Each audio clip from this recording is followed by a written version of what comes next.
हर महीने आती है। इस बार हम सितंबर 2024 डिस्कस करने जा रहे हैं। गाइस, जो भी बच्चे चैनल पे नए हैं, please do like share and subscribe to PM Pathshala. आपके लिए पॉलिटी एंड गवर्नेंस का पार्ट और इंटरनेशनल रिलेशंस वाला पार्ट विद एमसीक्यूज़ कवर किया गया है।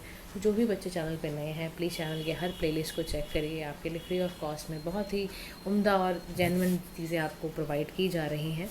तो आज हम इकॉनमी का सेक्शन शुरू करने जा रहे हैं। गाइस, इकॉनमी का सेक्शन 2 पार्ट्स में आएगा और कल एमसीक्यूज़ पूरे टॉपिक्स में से मैं आपको डाल के भेजूंगी। यानी कि मैं आपको एक तो टेलीग्राम पे भी सेंड करूँगी और वीडियो में तो आएगा ही आएगा, ठीक है। अच्छा, वीडियो के लिंक के लिए कई बार बच्चे पूछते हैं कि मैम टेलीग्राम कैसे ज्वाइन करें। देखो, कोई दिक्कत नहीं है। चैनल के डिस्क्रिप्शन बॉक्स पे जाओगे ना, वहीं पे लिंक दिया हुआ है टेलीग्राम का, सीधा उस लिंक को प्रेस करना है, आप कनेक्ट हो जाओगे टेलीग्राम से पीएम पाठशाला के। वहाँ जुड़ने से फ़ायदा ये होगा कि आपको ज़रूरी जानकारियाँ एग्ज़ाम से रिलेटेड या एग्ज़ाम से रिलेटेड जो भी आपके सब्जेक्ट वाइज पीडीएफ्स हैं, वो सारी वहाँ पर सेंड की जाती हैं, ठीक है। तो वहाँ से आपको वो सारी पीडीएफ्स वगैरह की, जो आपके स्टूडेंट रहता है ना कि पीडीएफ्स कैसे मिलेंगी मैम, तो पीडीएफ्स टेलीग्राम से मिलेंगी आपको, ठीक है। हर तरह की पीडीएफ मैं डालती रहती हूँ, एमसीक्यूज़ की या जो भी हाईलाइटेड पीडीएफ्स होते हैं, I always keep on uploading those PDFs, ठीक है। तो डोंट वरी फॉर दैट, आप सीधा करते जाइए टॉपिक्स को, ठीक है। तो अब देखो 2 पार्ट में आएगा, तो आज हम 5 टॉपिक्स शुरू के ले रहे हैं। तो सबसे पहला जो आज का टॉपिक है उसको हम बात करने जा रहे हैं, उसका नाम है regional disparity in development. Bharat की ये सबसे बड़ी प्रॉब्लम है। हमारे इंडिया के स्टेट्स के पास अगर आप देखो, बड़े ध्यान से समझते हो, तो हमारे देश में ऐसा क्यों होता है कि ना, एक व्यक्ति किसी एक पर्टिकुलर स्टेट में बैठा है और वहाँ पर क्योंकि इतनी डेवलपमेंट नहीं हुई है, उसको बेरोज़गारी का सामना करना पड़ रहा है, या वो किसान परिवार से है और वो चाहता है आप किसी और फील्ड में जाना, क्योंकि हर किसी का अपना एक व्यक्तित्व होता है, पर्सनैलिटी होती है, उसको वो अपने शहर में नहीं मिल पा रहा है, जिसके कारण वो किसी मेट्रो सिटी में जा रहा है, ठीक है। यानी कि इससे साफ समझ में आ रहा है कि रीजनल डिस्पैरिटी है, कि रीजन वाइज एक डिस्पैरिटी है। अब आप सोचो इस बारी ना क्या हुआ, मैं आपको बताती हूँ। Relative economic performance of Indian state 60 से 61 वाला फेज उठाया गया, 23 से 24 इकोनॉमिक एडवाइजरी काउंसिल ने उठाया। और इसकी रिपोर्ट्स में एक वर्किंग पेपर था, उसमें बताया कि इतना ज़्यादा अनइवन ग्रोथ है इंडियन स्टेट्स में। आप देखो, आप अपने किस शहर से बिलोंग करते हो और उसको कंपेयर करो मेट्रो सिटीज़ से, आपको समझ आ जाएगा। चाहे वो इंफ्रास्ट्रक्चर की बात हो, चाहे वो एजुकेशन की बात हो। मेरा एक स्टूडेंट था गाइस, एक कुछ मैं काउंसलिंग करने गई हुई थी, तो वहाँ पर वो मुझे मिला। वो बता रहा था कि वो जयपुर से है। तो वो कह रहा था वहाँ पे उसको ऐसा कोई कोचिंग इंस्टीट्यूट मिल ही नहीं रहा था जो एकदम रेलेवेंट पढ़ाए और एकदम टू द पॉइंट पढ़ा के, कि इतनी स्मार्ट स्ट्रैटेजी के साथ पढ़ाए। तो वो बहुत परेशान था। उसको जयपुर जैसा, जैसे जयपुर एक कैपिटल है राजस्थान की, उसके बावजूद भी वहाँ उसको समस्या आ रही थी। फिर उसने बताया कि मेरा ब्रदर का भी कुछ ऐसे ही प्रॉब्लम था, वो कर नहीं पा रहा था, उसमें ऑनलाइन उसको कोचिंग ढूंढनी पड़ गई। तो चलो ये माना कि चलो ऑनलाइन आजकल यूट्यूब प्लेटफॉर्म्स पे हमें एक अच्छा प्लेटफॉर्म मिल जाता है, लेकिन उसके बावजूद भी कई बार शिकायत ये आ रही होती है कि डिजिटल लिटरेसी नहीं है हमारे देश में, एंड्रॉयड फ़ोन नहीं है, या इंटरनेट कनेक्टिविटी उस शहर में नहीं है। आप समझ रहे हो, ये सारे के सारी जो बातें हैं कहीं ना कहीं आपको जोड़ के यही समझाती हैं कि भाई इंडियन स्टेट्स के अंदर बहुत ज़्यादा रीजनल डिस्पैरिटी है, अनइवन ग्रोथ है। कहीं पे बहुत ज़्यादा ग्रोथ है, कहीं पे बिल्कुल ग्रोथ नहीं है। तो वो सारी बातें हैं।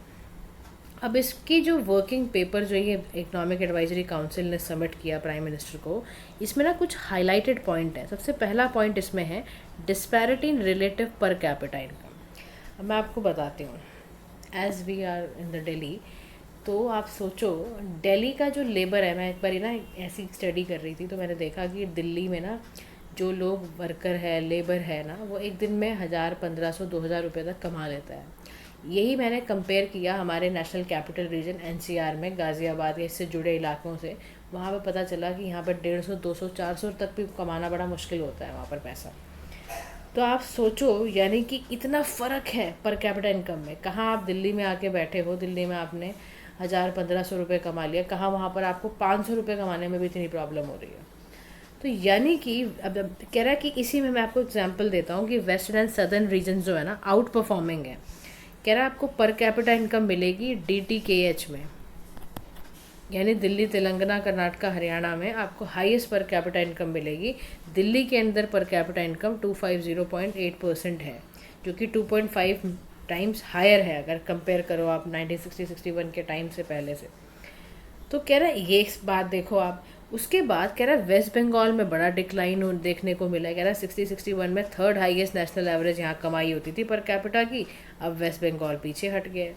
कह रहा है उड़ीसा में इम्प्रूवमेंट देखने को मिली है। अगर आप उड़ीसा को कंपेयर करो 2001 में, एक बार हम लोग भी उड़ीसा गए हुए थे, मतलब आप समझ लो आज से 10 साल पहले की बात बता रही हूँ मैं आपको। उड़ीसा में इतना बुरा हाल था कि वहाँ पर आई वॉज ईटिंग समथिंग और वो भी कोई स्नैच करके ले गया था। तो ऐसे बड़े सारे इंसिडेंसेस वहाँ के लोगों ने बताया, लोकल लोगों ने, कि इतनी गरीबी है और यहाँ ये बड़ा कॉमन है। सोचो। और उसके बाद आज की डेट में अगर आप 23-24 का देखते हो तो यहाँ पर वाकई काफ़ी इंप्रूवमेंट पर कैपिटा इनकम के लिहाज से हुई है। उड़ीसा के अंदर इतनी इंप्रूवमेंट देखने को मिली है। तो यानी कि ये इसमें आया कि डिस्पैरिटी कहाँ पर आ रही है आपकी रिलेटिव पर कैपिटा इनकम में। अब ये कह रहा है कि अब आप चलो dominance of southern states in GDP contribution. कह रहा सदर्न स्टेट्स का जीडीपी कंट्रीब्यूशन देखते हैं उनका क्या है। कह रहा कर्नाटका, आंध्र प्रदेश, तेलंगाना, केरला, तमिलनाडु में 30% ऑफ इंडियाज़ जीडीपी है जो 2023-24 में है। कह रहा आप सोचो कर्नाटका में, आंध्र प्रदेश में, तेलंगाना, केरला, तमिलनाडु में 30% ऑफ इंडिया की जो जीडीपी है वो यहाँ से आ रही है। सोचो। वेस्ट बंगाल तो सोचो कभी थर्ड लार्जेस्ट होता था और आज इतना बुरा हाल है कि वहाँ पर 10.5% शेयर उसका ड्रॉप होते हुए नीचे हो गया कितना, टू 5.6%। सोचो कब कब कहाँ 1960-61 के अंदर 10.5% थर्ड लार्जेस्ट जीडीपी पे कंट्रीब्यूशन होता था। अब वही कंट्रीब्यूशन सिर्फ मात्र 5.6% रह गया 23-24 में। कह रहा अगर आप ना मैरीटाइम स्टेट्स को देखो तो जितने भी जो कोस्टल स्टेट्स हैं, maritime states have clearly out perform the other state. बस खाली वेस्ट बंगाल को छोड़ दिया जाए तो जितने भी कोस्टल स्टेट्स हैं वो भी अच्छा परफॉर्म कर रहे हैं। कह रहा एक पाथ आपको ना डाइवर्जिंग पाथ मिलेगा पंजाब हरियाणा में। कह रहा पंजाब की ना पर कैपिटा इनकम घटी है। कह रहा पर कैपिटा इनकम पहले 119.6% थी 1960-61 में, अब वो 106.7% हो गई है 23-24 में। कह रहा जबकि आपको खुशी होगी कि हरियाणा में उलट हो गया है क्योंकि आपको गुड़गांव मिल गया, फरीदाबाद, ऐसे एक सीट मिल गया ना काफ़ी सारे। तो हरियाणा के अंदर क्योंकि गुड़गांव इतना इंपॉर्टेंट हो चुका है, इतनी पैसा है लोगों के पास गुड़गांव के अंदर, तो हरियाणा में बेसिकली जो पर कैपिटा इनकम है 106.9% कभी होता था और अब 176.8% हो गया। मतलब बहुत ही एक्सेप्शनली आगे बढ़ गया हरियाणा पंजाब से अगर आप कंपेयर करते हो तो कह रहा कि ना इतना डाइवर्जेंस क्यों हुआ। तो कह रहा इसमें क्या हुआ था, पंजाब का फोकस आपको पता है एग्रीकल्चर था, contributed to form of Dutch disease. कभी भी इंडस्ट्रियलाइजेशन की तरफ ये बढ़े ही नहीं। कह रहा डच डिजीज़ क्या होता है, कह रहा ये ना इकॉनमी में एक पैराडॉक्स होता है, यानी रैपिड डेवलपमेंट जब किसी एक ही सेक्टर में हो रही है ना तो दूसरे सेक्टर में आपने काम ही नहीं किया। यानी कि आप सारे नेचुरल रिसोर्सेज को जब किसी एक ही उसमें झोंक दोगे तो बाकी चीज़ें तो आपकी, जैसे देखो मान लो, इसको मैं थोड़ा सा ना आपको दूसरे एंगल से समझा रही हूँ, ध्यान से समझना। मान लो जैसे ना अभी आप प्रिपरेशन में हो, है ना, आप एक आईएएस एस्पिरेंट हो, आप सिविल सर्वेंट एस्पिरेंट हो, आपकी तैयारी चल रही है।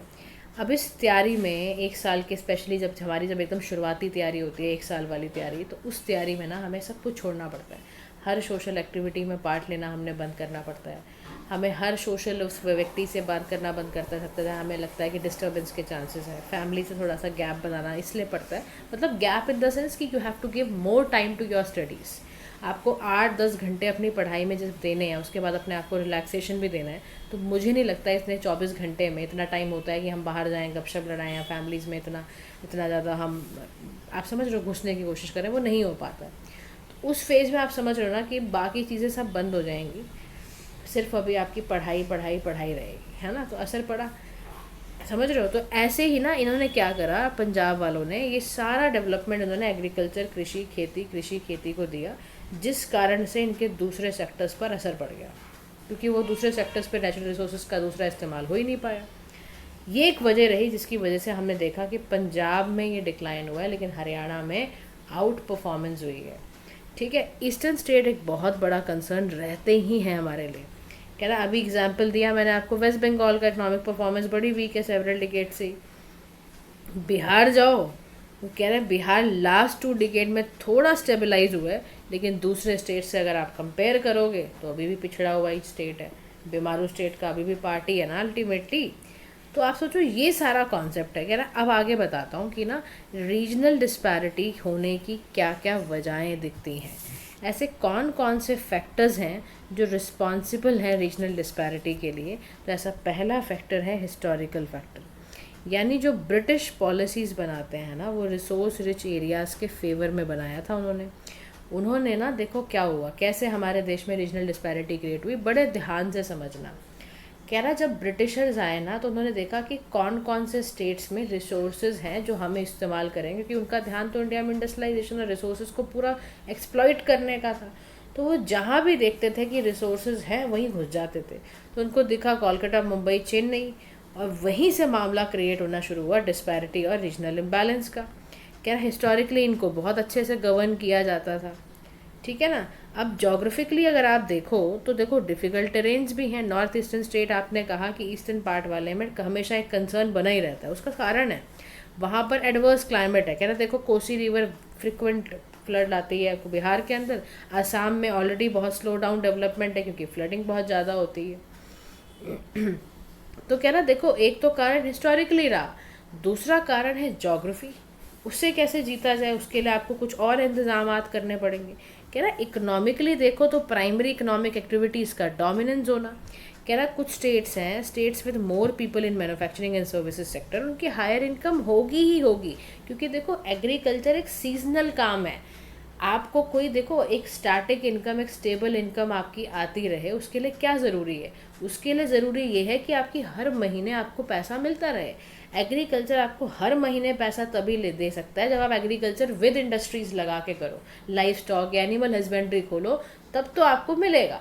लेकिन अगर आप खाली डिपेंडेंट हो एग्रीकल्चर में, तो आपको कुछ महीने पैसा आएगा, कुछ महीने पैसा नहीं आएगा, क्योंकि एग्रीकल्चर एक सीजनल काम है।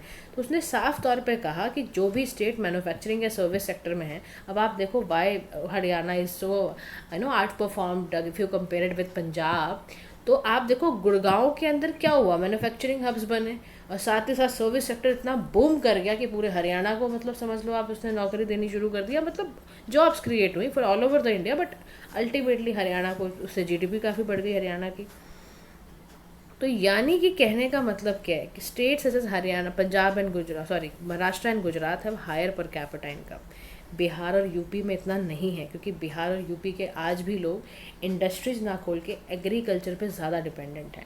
इसी कारण से if you compare it with Maharashtra and Gujarat, तो आपको देखने को मिलता है।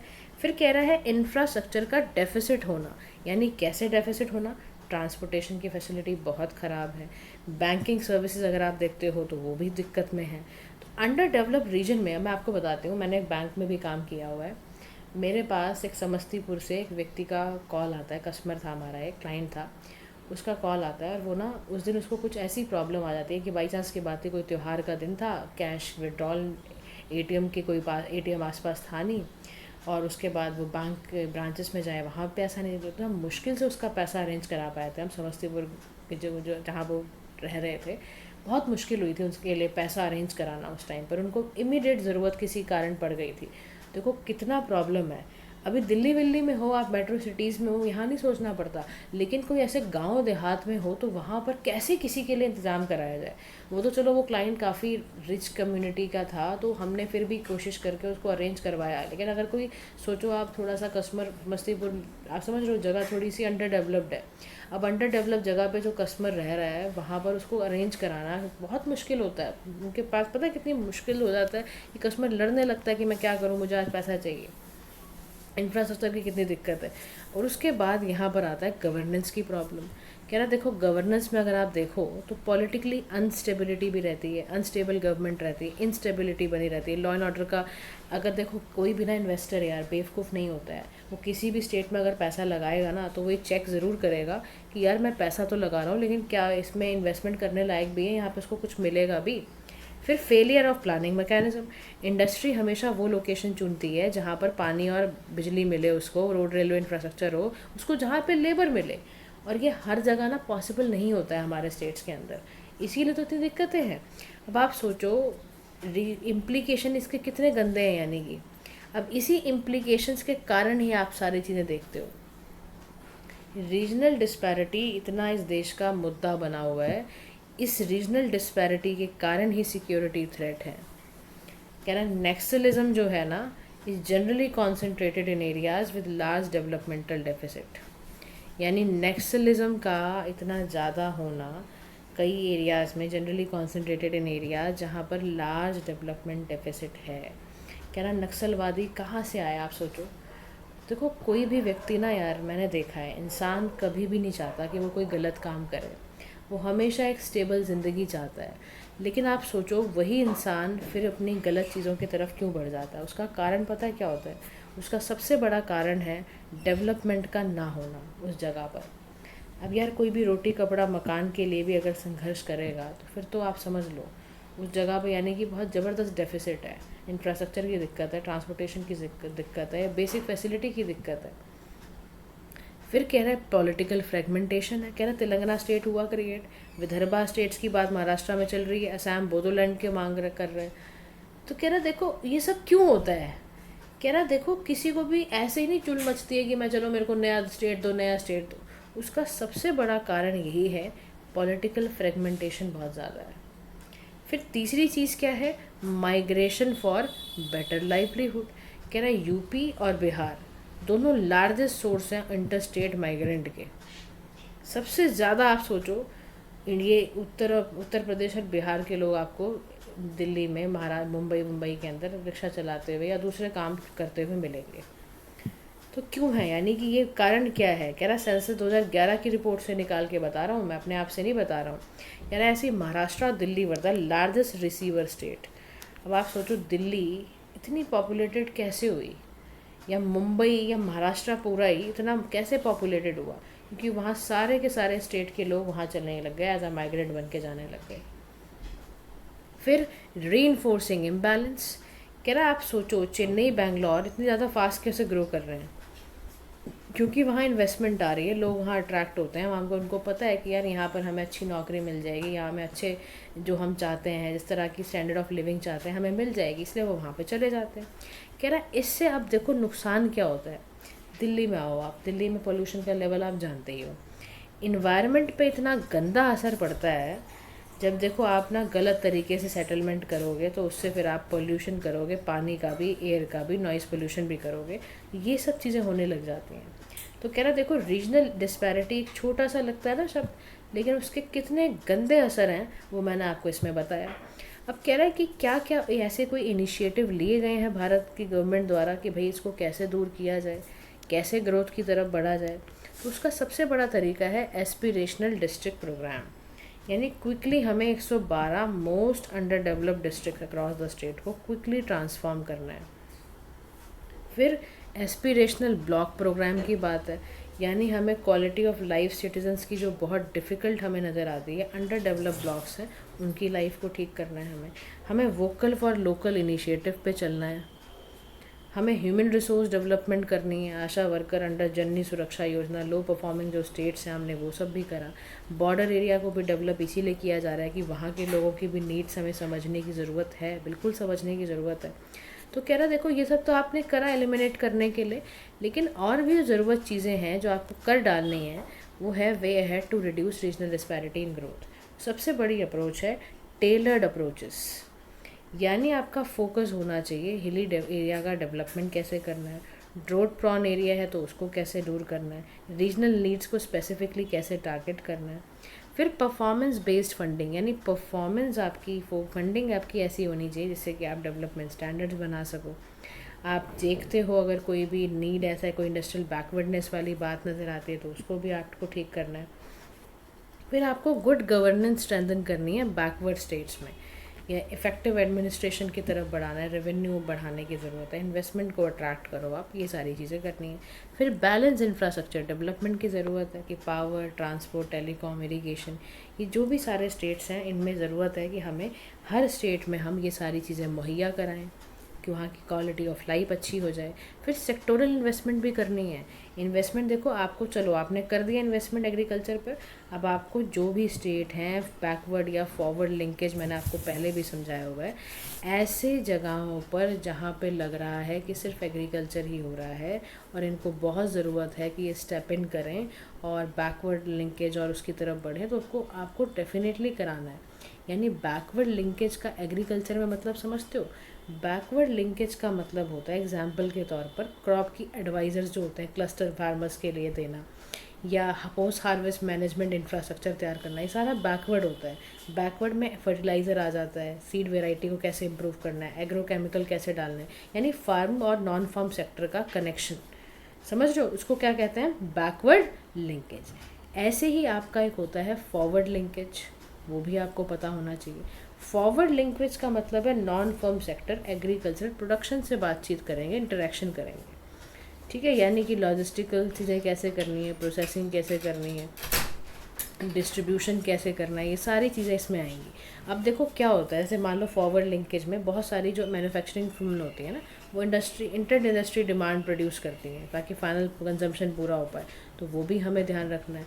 तो ये सारी चीज़ों का ध्यान रखते हुए अगर हम काम करते हैं तो फॉरवर्ड लिंकेज भी करनी है आपको, चेन अगर कोई प्रोवाइड करनी हो, प्रोसेसिंग इंडस्ट्री को मार्केट को देना हो, तो सारी चीज़ों का ध्यान रखते हुए हमें काम करना है दोनों ही सेक्टर्स के लिए। फिर सर्विस सेक्टर को भी हमें ड्राइव करते जाना है, बहुत ज़रूरत है। देखो अगर हम बैंकिंग और इंश्योरेंस सेक्टर नहीं लेकर आएंगे तो बैकवर्ड रीजन की ग्रोथ कैसे होगी बताओ, है ना, तो हमें लेकर आना चाहिए। देखो मैंने आपको समस्तीपुर गांव की कहानी बताई अभी अपने साथ जो मेरी बीती हुई थी। फिर कंक्लूडिंग लाइन में यहाँ पर बात होती है कि for achieving balanced regional development focus ये होना चाहिए कि आप इन्वायरमेंट को भी ध्यान में रखो, इनोवेशन भी करते जाओ, इन्वेस्टमेंट करो और एक एफिशिएंट यूटिलाइजेशन करो रिसोर्सेज का, ताकि आपका इंफ्रास्ट्रक्चर अच्छा हो जाए, हेल्दी कंपटीशन बढ़े। इसीलिए यहाँ पर ऐसी कोशिश करने की ज़रूरत है। अब हम चलते हैं अपने नेक्स्ट टॉपिक की ओर, जिसका नाम है मिडिल इनकम ट्रैप। अब हम अपने चलते हैं नेक्स्ट टॉपिक की ओर, मिडिल इनकम ट्रैप के बारे में समझते हैं। मिडिल इनकम ट्रैप टॉपिक क्यों आया, उसका कारण है कि वर्ल्ड बैंक ने एक रिपोर्ट रिलीज़ करी जिसका नाम था world development report 2024 the middle income, ठीक है। इसके अकॉर्डिंग बहुत सारी जो कंट्री हैं including even India run the risk of falling into middle income trap. अब क्या होता है ये मिडिल इनकम ट्रैप, क्या होता है, क्यों होता है, सब समझते हैं हम आज। देखो मिडिल इनकम ट्रैप पहले डिसाइड कैसे होता है, इसको वर्ल्ड बैंक ने क्लासीफाई करा इकॉनमी जिनकी per capita gross national income $1,135 से यानी $1,135 से $113,000 तक $846 तक रहती है, उनको मिडिल इनकम कंट्रीज़ कहा जाता है, ठीक है।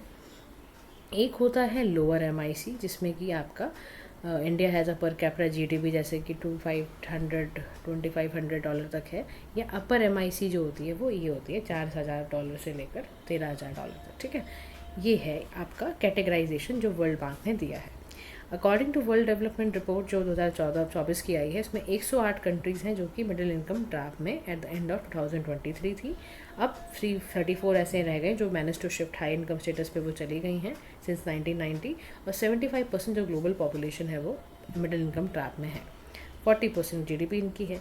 अब मिडिल इनकम ट्रैप वाला मामला पता है कब आया, ऐसे ही आया 2007 में मिडिल इनकम ट्रैप वाला कॉन्सेप्ट लेकर आया गया वर्ल्ड बैंक द्वारा, कॉइन किया गया इस टर्म को, किसी रिपोर्ट में टाइटल किया गया। रिपोर्ट का नाम ये था an East Asian renaissance ideas for economic growth. Middle income trap एक सिचुएशन है, बेसिकली एक ऐसी परिस्थिति है जिसमें आपकी रैपिड इकॉनमी जो है ना, ग्रोइंग इकॉनमी जो है, मिडिल इनकम पर आकर ठहर सी गई है, स्टेगनेट हो गई है, और उसके बाद fail to graduate into rank of, मतलब इतने पर आगे से कई बार क्या होता है ना, हमारा जो परसेंटेज मार्क्स है वो 80% से आगे बढ़ ही नहीं रहा है, इस पे आके टिक सा गया है। तो टीचर पूछेगी भाई क्या चक्कर क्या है, तेरा 90% भी नहीं आता ना, तेरा 70% की तरफ जा रहा, तो एकदम फंस गया है, तेरा 80% ही स्कोर रहता है हमेशा। बस समझ लो ऐसी ही इकोनॉमिक की स्थिति, यानी ऐसी परिस्थिति जहाँ पर आप मिडिल इनकम में आकर फंस गए हो, आप हायर इकोनॉमी तक जा नहीं पा रहे हो। अब ये ट्रेंड लास्ट डिकेड से देखने को मिला, जिससे हायर इनकम कंट्रीज़ का काफ़ी बुरा हाल रहा यार, और एजिंग पॉपुलेशन भी हो रही है, डेट बढ़ रहा है, जियोपॉलिटिकल कनेक्शंस वैसे ही बहुत चेंज हो रहे हैं, ट्रेड में वैसी ही फ्रिक्शंस हो रही है। कह रहा है ये सारे ना एक्चुअली कारण बन गए मिडिल इनकम ट्रैप में फंसने के। कह रहा है व्हाट मेक्स इंडिया वल्नरेबल, मतलब इंडिया भारत जैसी कंट्री के लिए ऐसा क्यों है कि मिडिल इनकम ट्रैप में वो फंस गया है। उसका सबसे बड़ा कारण है हमारा अनटैप्ड ह्यूमन कैपिटल। क्या है हमारा अनटैप्ड ह्यूमन कैपिटल, यानी हमारे देश में स्किल गैप की समस्या है।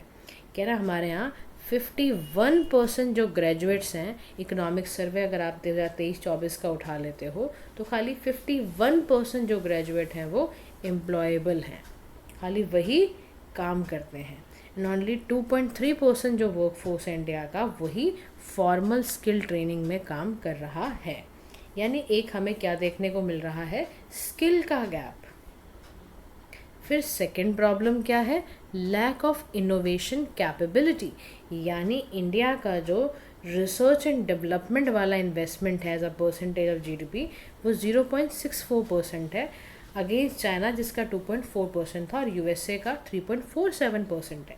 यानी सबसे बड़ी दिक्कत है, हम अपने ह्यूमन कैपिटल के लिए कुछ काम ढंग से कर नहीं रहे हैं, क्योंकि स्किल गैप इकोनॉमिक सर्वे बता रहा है कि 50% ग्रेजुएट हैं लेकिन उनके पास ऐसी कोई स्किल ही नहीं होती जिससे उनको जॉब मिले। कितनी बड़ी समस्या है। फिर कोई इनोवेशन की प्रॉब्लम है, कोई रिसर्च एंड डेवलपमेंट पे जीडीपी पे आपका वैसे ही बहुत कम खर्च करते हो आप।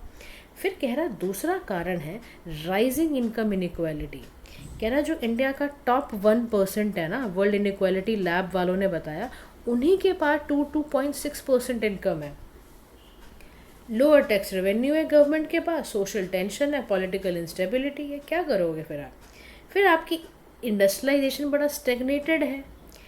आप देखो इंडिया लीप फ्रॉग्ड फ्रॉम एग्रीकल्चर से है ना, हमने क्या करा, एग्रीकल्चर के बाद हमें मैन्युफैक्चरिंग में बढ़ना चाहिए था, मैन्युफैक्चरिंग के बाद हमें सर्विस सेक्टर पे बढ़ना चाहिए था, तो हमारी ग्रोथ फिर ऐसे होती, पर ऐसे ये ग्रोथ हो नहीं पाई।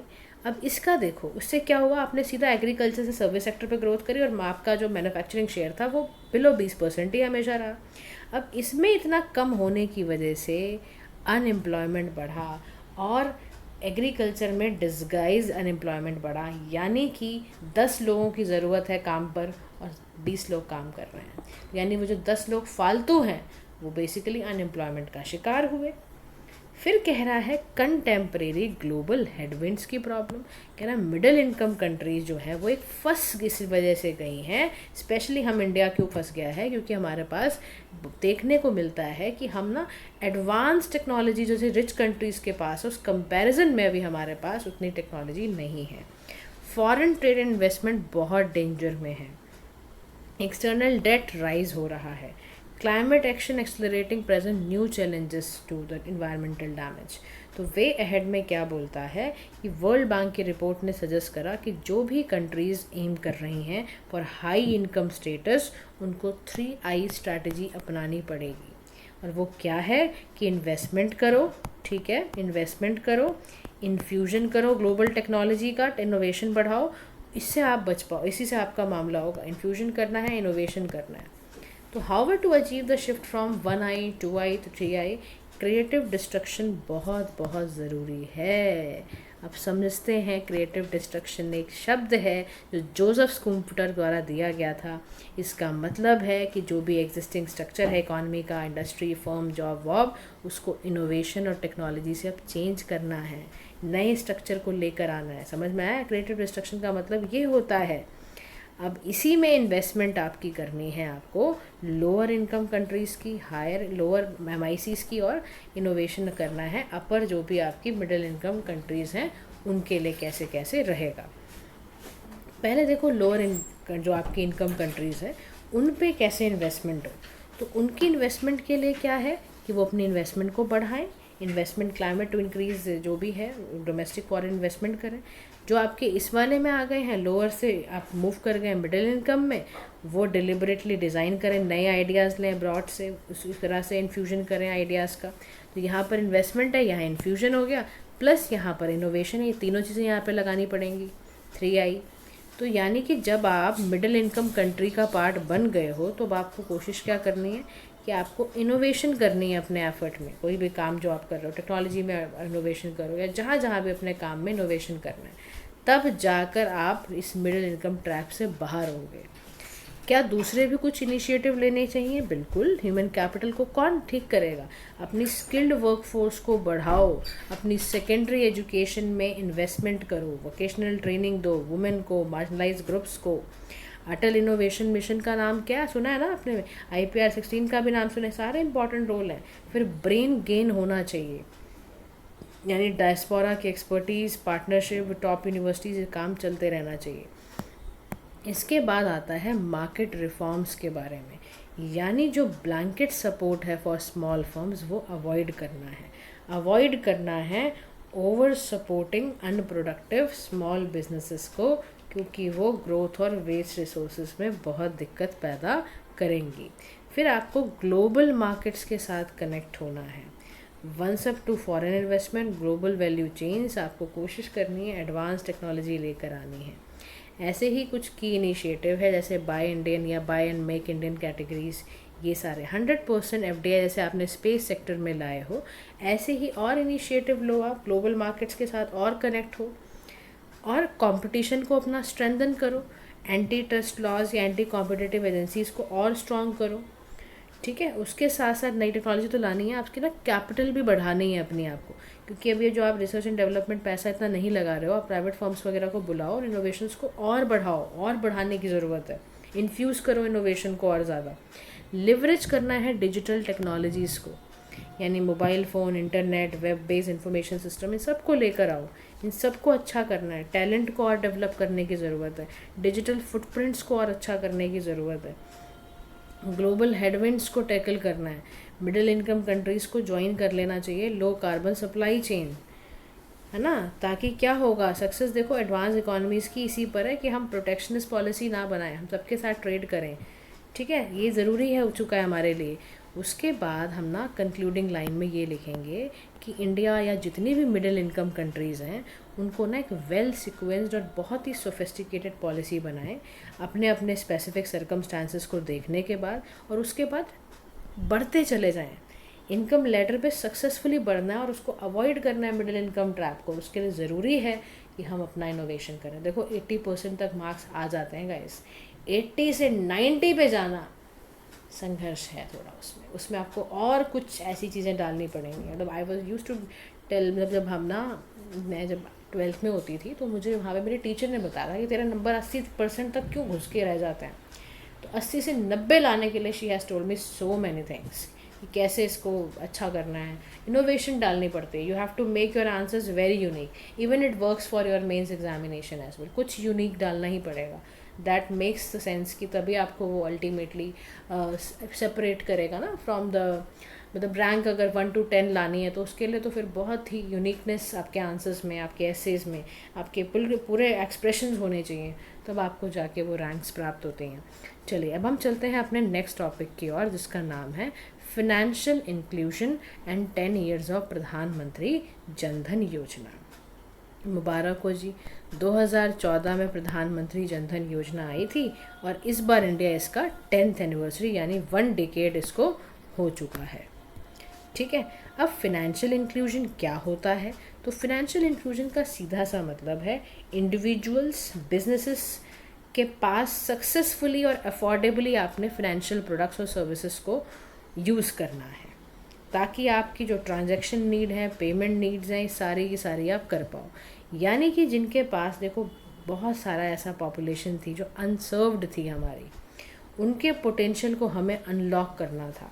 हम चाहते थे कि सभी के बैंकिंग अकाउंट हों, सभी उतना इंश्योरेंस लें, सेविंग्स करें, क्रेडिट करें, ट्रांजैक्शंस करें, और हर देखो फिनेंशियल प्रोडक्ट एंड सर्विसेज की सेवाएं, जो सुविधाएं हैं सभी तक पहुँचें, इसीलिए फिनेंशियल इंक्लूजन वाला काम किया गया था।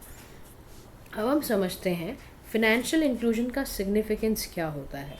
तो पहला इसका सिग्निफिकेंस है प्लगिंग द क्रेडिट गैप, यानी कि हमें क्या करना है, फॉर्मल और एडिक्वेट क्रेडिट देना है फॉर्मल बैंकिंग चैनल्स को, ताकि हम क्या करें, हम फ्यूल कर दें इंटरप्राइजिंग स्पिरिटेड को, इकोनॉमिक आउटपुट क्रिएट कर पाएँ, इनकम लेवल्स जो ग्रास रूट के हैं उसको अच्छा कर पाएँ।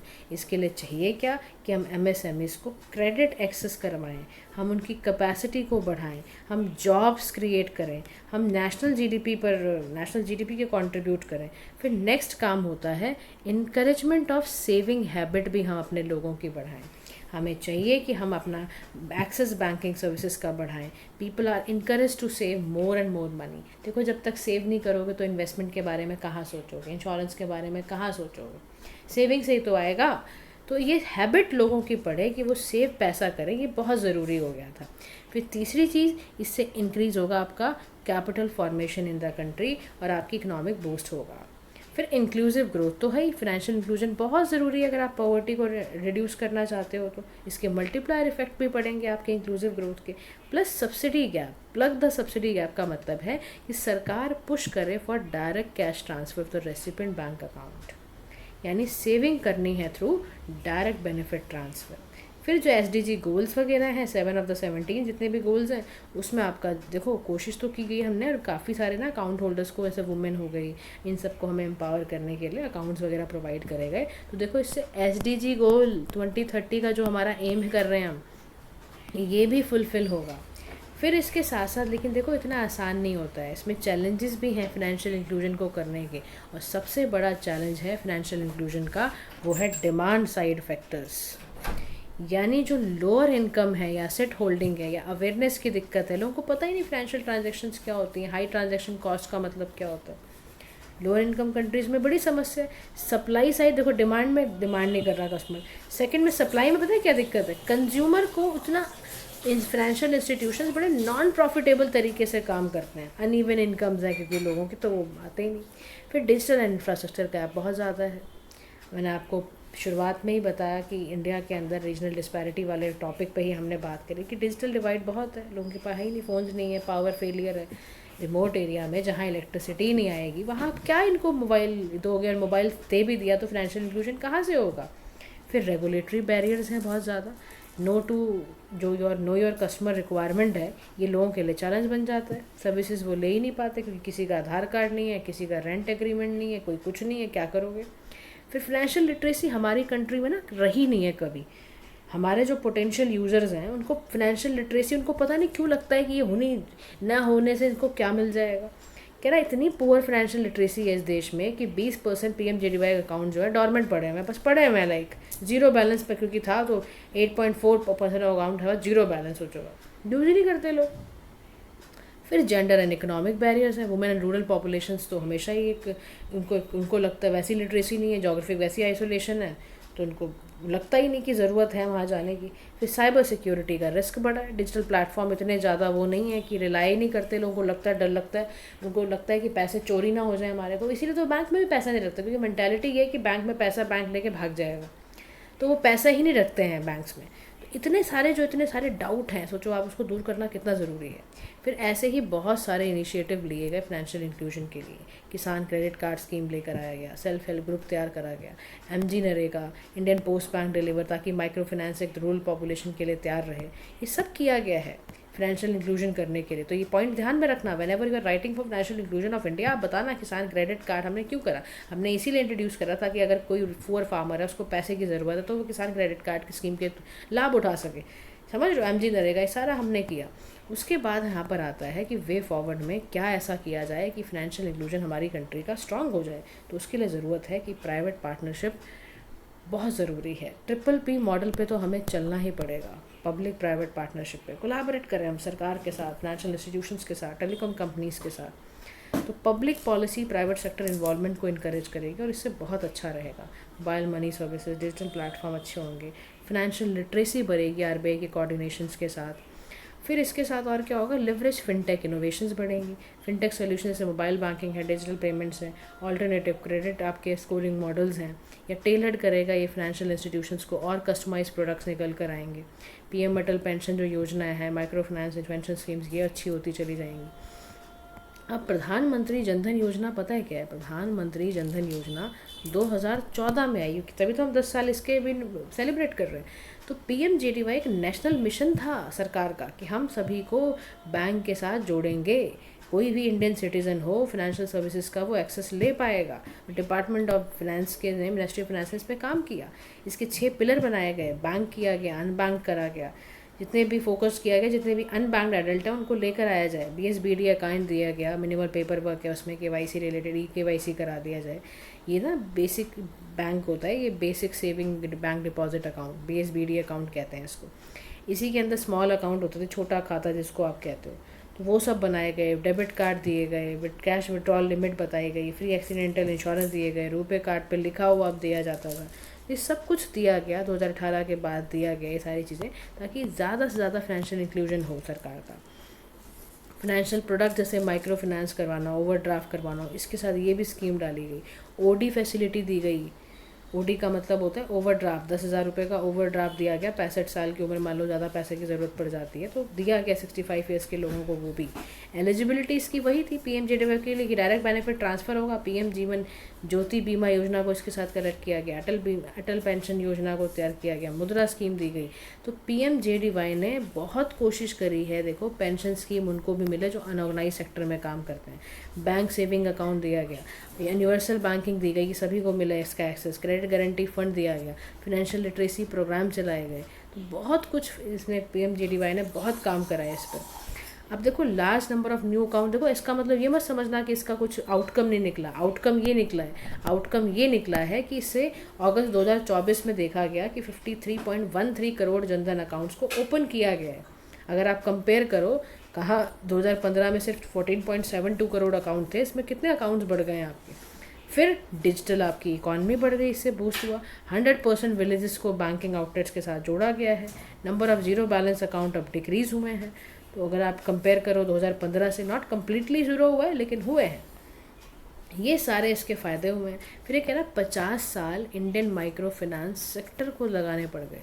कह रहा 1974 में इंडिया का पहला माइक्रो फाइनेंस इंस्टीट्यूशन था, self employed women association bank था, जो रजिस्टर किया गया एज अ कोऑपरेटिव बैंक। उसके भी 50 साल हो गए हैं।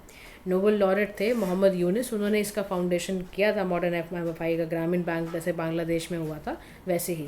आरबीआई इसको रेगुलेट करती है। मेलागाम कमेटी द्वारा 2010 में इसको बोला गया कि हाँ भाई, आरबीआई ने कहा इसको करना चाहिए। माइक्रो फाइनेंस का मतलब ही होता है कि मार्जिनलाइज या पुअर इंडिविजुअल्स को स्मॉल वैल्यू लोन प्रोवाइड करना।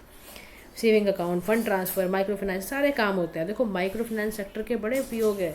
सोशो इकोनॉमिक ट्रांसफॉर्मेशन यही लेकर आएगा। वुमेन के लिए ये काम कर रहा है, पॉवर्टी को रिड्यूस करेगा, रूरल डेवलपमेंट करेगा। लेकिन वहीं इसके साथ दिक्कतें हैं। भाई हाई ट्रांजैक्शन कॉस्ट एक दिक्कत है। लार्ज नंबर ऑफ, क्योंकि स्मॉल डेटर्स होते हैं तो कहाँ से आप एक्सटेंड कर पाओगे सर्विस। कोलेट्रल होता नहीं इनके पास लोन लेने के लिए, कहाँ से कोई कुछ तो गिरवी रखना पड़ेगा ना लोन लेने के लिए। ऐसे थोड़ा ना दे देगा बैंक, या दे भी देगा तो फिर आप ये भाग जाते हैं या दे ही नहीं पाते, चुका ही नहीं पाते, तो कोई बैंक इतना इंटरेस्ट ही नहीं दिखाता। ये कंपेयर टू दोस्त charge by commercial bank, interest rate इनके बहुत ज़्यादा हैं। हाई क्रेडिट कॉस्ट बहुत ज़्यादा है, इनसे ख़रीदना इतना आसान नहीं है, पैसा बहुत लगा देते हैं।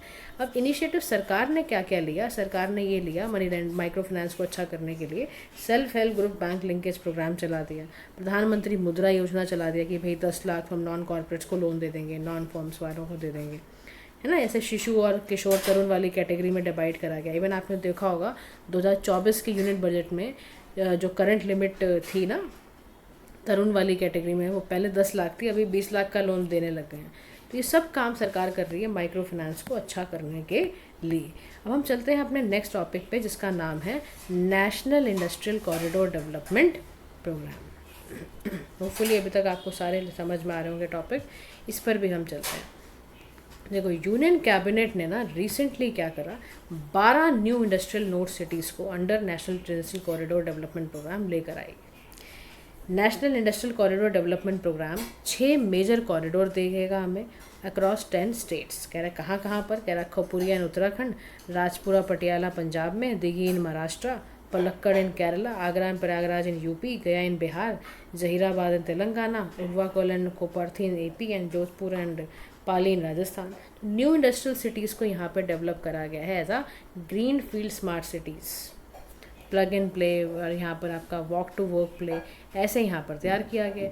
National industrial corridor development programme basically 2007 में आया था। स्मार्ट सिटी मिशन है ये, और इसमें चाहते हैं हम मैन्युफैक्चरिंग सेक्टर सिस्टमेटिक अर्बनाइजेशन हो। इसी कारण से हम इस पे बनाए रहे हैं। ये इंडस्ट्रियल कॉरिडोर बनाने की सबसे बड़ी वजह ये है। और इन कॉरिडोर्स में मल्टी मॉडल कनेक्टिविटी दी जाएगी। नेशनल इंडस्ट्रियल कॉरिडोर यहाँ पर तैयार करे जाएंगे। इंपॉर्टेंस क्या है इंडस्ट्रियल सिटीज़ की, इससे इन्वेस्टमेंट बढ़ेगी, डेफिनेटली इससे इन्वेस्टमेंट बढ़ेगी। Smart city and modern infrastructure तैयार होगा, कनेक्टिविटी ट्रांसपोर्टेशन जैसे पीएम गति शक्ति नेशनल मास्टर प्लान है वो सब बढ़ेगा। और डेवलपिंग इंडिया एज अ क्ली player in global value chain इसमें काफ़ी अच्छा हो जाएगा। इमीडिएट अलॉटमेंट होती चली जाएगी, इससे एम्प्लॉयमेंट जनरेशन होगी। 1 मिलियन डायरेक्ट और 3 मिलियन इनडायरेक्ट जॉब्स क्रिएट होंगी। इससे ICT and green technology environment का इम्पैक्ट इसमें कम पड़ेगा। फिर ऐसे कौन कौन से चैलेंजेस हैं डेवलप जो करने इंडस्ट्रियल कॉरिडोर्स के, वो हैं disjointed economic, industrial planning and urban planning. Existing cities देखो बहुत अनप्रिपेयर्ड है फॉर पोटेंशियल इम्पैक्ट, तो लिमिटेड क्योंकि इन्वॉल्वमेंट है सिटी प्लानिंग अथॉरिटीज़ की, ये एक समस्या है। स्पेशल पर्पस जो व्हीकल हैं वो इंडिपेंडेंटली बहुत ऑपरेट कर रहे हैं। कह रहा देखो एग्जाम्पल के तौर पर क्लियर डिमार्केशन नहीं है इंडस्ट्रियल कॉरिडोर्स पर, क्योंकि लोकल पंचायत, म्यूनिसिपल कॉरपोरेशन इनको इंडिपेंडेंटली पता ही नहीं है। कह रहा एग्जाम्पल के तौर पे तुमाकुरू इंडस्ट्रियल टाउनशिप लिमिटेड। फिर कह रहा कोई इंस्टीट्यूशन इसको पूरी तरीके से काम ही नहीं कर रहा है, इस पर ट्रेनिंग कमिंग स्टाफ वगैरह है ही नहीं कि कैसे इसको काम किया जाएगा। इंडिया इंफ्रास्ट्रक्चर रिपोर्ट ने बताया कि 70% डिले होते हैं ऐसे प्रोजेक्ट में। फिर कन्वर्ट करना लैंड को एग्रीकल्चर, एग्रीकल्चर से नॉन एग्रीकल्चर यूज़ करना, ये भी एक बड़ी समस्या है। अब आपने मान लो पोटेंशियल स्ट्रेन दे दोगे आप वाटर स्कार्स रीजन में, कहाँ से पानी वो जुटाएंगे अपने लिए। तो वे अहेड में बोल रहा है कि ना आप लोकल अथॉरिटीज़ को लेकर आओ, कम्युनिकेट करो उनसे, पूरी कम्युनिटी से बात करके। साइट स्पेसिफिक चैलेंज होता है हर जगह का। मल्टीपल स्टेट या नॉन स्टेट एक्टर्स को बुलाओ, अलॉटमेंट जहाँ स्मॉल पार्सल्स में लैंड पे कर रहे हो पहले उसमें लैंड एक्विजिशन ठीक करो, उसका हायर कंपनसेशन पे करो, मार्केट रेट वाला, rather than even market rate आप पे करो। आप एक रोबस्ट सिस्टम बनाओ जहाँ आप देखो, ये चीज़ ज़रूर ध्यान रखनी चाहिए, जब आप लैंड कन्वर्ट करने जा रहे हो ना तो उसके सारे नुकसान फ़ायदे देख के काम करो, क्योंकि आप अल्टीमेटली उस लैंड से, उस भूमि से खेलने जा रहे हो। फिर रोबस्ट फ्रेमवर्क होना चाहिए कोऑपरेशन का, सेंट्रल एंड स्टेट गवर्नमेंट इसमें काम करे। फिर ये कह रहा है कि एडवांस टेक्नोलॉजीज़ का इस्तेमाल करना है। और दूसरे इनिशिएटिव क्या है, देखो स्पेशल इकोनॉमिक जोन जो है वो 2000 में लॉन्च हुआ, ड्यूटी फ्री इनक्लेव है, कोई इसमें इंपोर्ट लाइसेंस रिक्वायरमेंट नहीं है। नेशनल इन्वेस्टमेंट मैन्युफैक्चरिंग जोन्स हैं, इसमें लार्ज एरिया में डेवलप हो रखे हैं, इंडस्ट्रियल पार्क डिज़ाइन करे गए हैं।